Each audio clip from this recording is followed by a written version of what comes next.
A drastic proposal secession over Trump? Could it really be a solution to the political turmoil?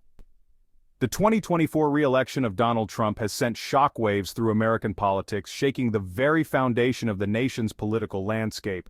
It exposed deep divisions within the nation, revealing a country split along ideological lines. One New York Democrat's reaction was particularly drastic, capturing the attention of many. State Senator Liz Krueger proposed a radical solution: secession. Her bold idea was met with both shock and intrigue. Her idea? For New York to join Canada, taking several other states with it. This proposal was not just about geography, but about aligning with values she felt were under threat. Krueger's proposal, while extreme, reflects a sentiment shared by some Americans who feel alienated by the new administration. They fear the direction of the country under Trump's leadership, worrying about the erosion of their power and influence. Their anxieties are rooted in his policies on immigration, healthcare, and social issues. These policies have sparked protests and resistance. Krueger's idea, though impractical, highlights the fear and frustration felt by those currently in power. It serves as a symbol of the desperation some feel in the face of political change. The proposal has sparked debate among political analysts and the general public alike. Is it a genuine solution or merely a provocative statement? Most dismiss it as outlandish, a knee-jerk reaction to an election result they didn't like.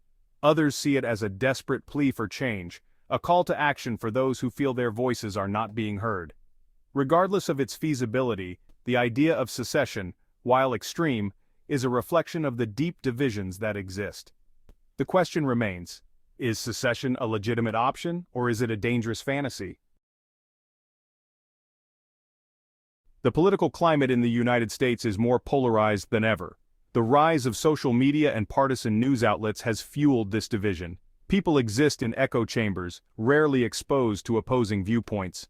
Trump's re-election has exacerbated these divisions. His stance on issues and his policies often inflame tensions. His supporters view him as a disruptor, challenging the status quo.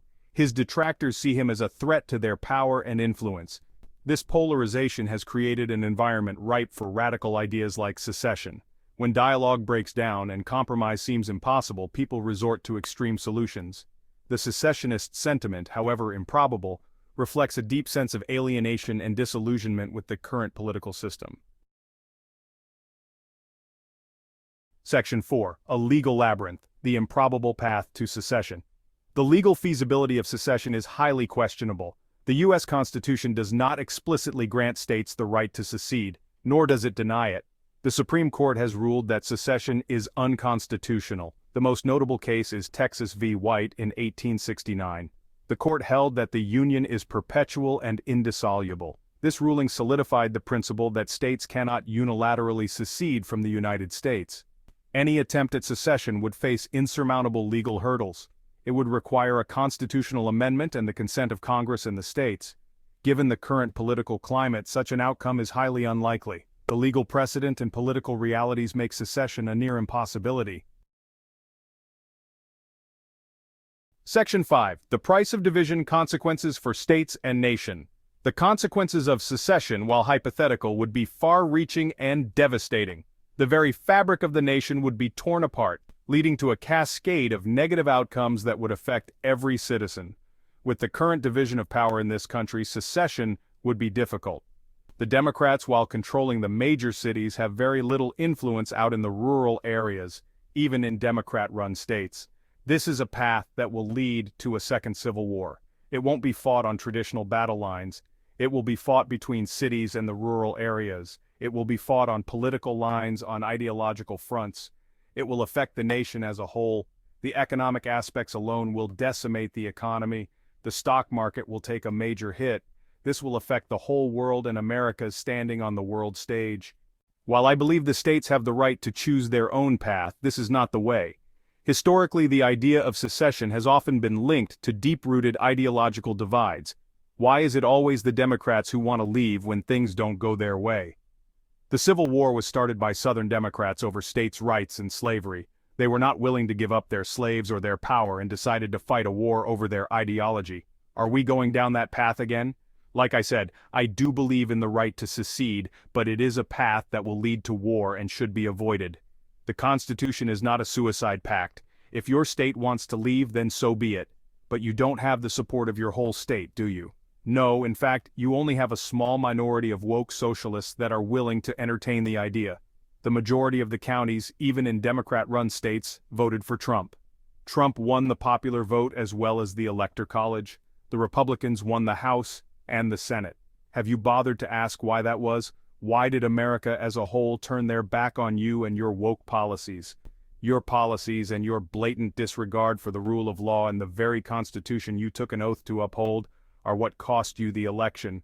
Maybe you should just sit down, shut up, and think about how your policies affect the citizens of this country. Do you really think it will be better in Canada? You have no rights there. You have no right to free speech. You have no right to own firearms. You have no right to assemble, to redress the government. Think I'm wrong? Look at what happened during COVID. Look at what they did to the participants of the trucker convoy. The grass is not always greener on the other side of the fence. This is not a solution, it's an escape. And escaping from the problems does not solve them. It only deepens the divide. The price of division is too high for any state, for any nation to pay. As we close this discussion on the idea of secession, it's crucial to consider the long-term implications for our nation. While some argue that states have the right to secede, it's essential to remember that this decision affects not just the state in question but the entire country. The division we face today is not insurmountable. It is a challenge that requires dialogue and understanding. What can we do to bridge this divide? It starts with recognizing our shared values and common goals. We must engage in meaningful conversations not just with those who share our views, but also with those who oppose them. Our history has shown us that unity is our strength. From the founding of our nation to overcoming numerous crises, we have always found a way to come together. The idea of secession may seem like a solution, but it is a path fraught with peril and uncertainty. Instead, let us focus on healing and rebuilding our nation. The road ahead will not be easy, but it is a journey worth taking. Together, we can address the issues that divide us and work towards a future where every American feels heard, valued, and respected. Let us choose unity over division, dialogue over discord, and hope over despair.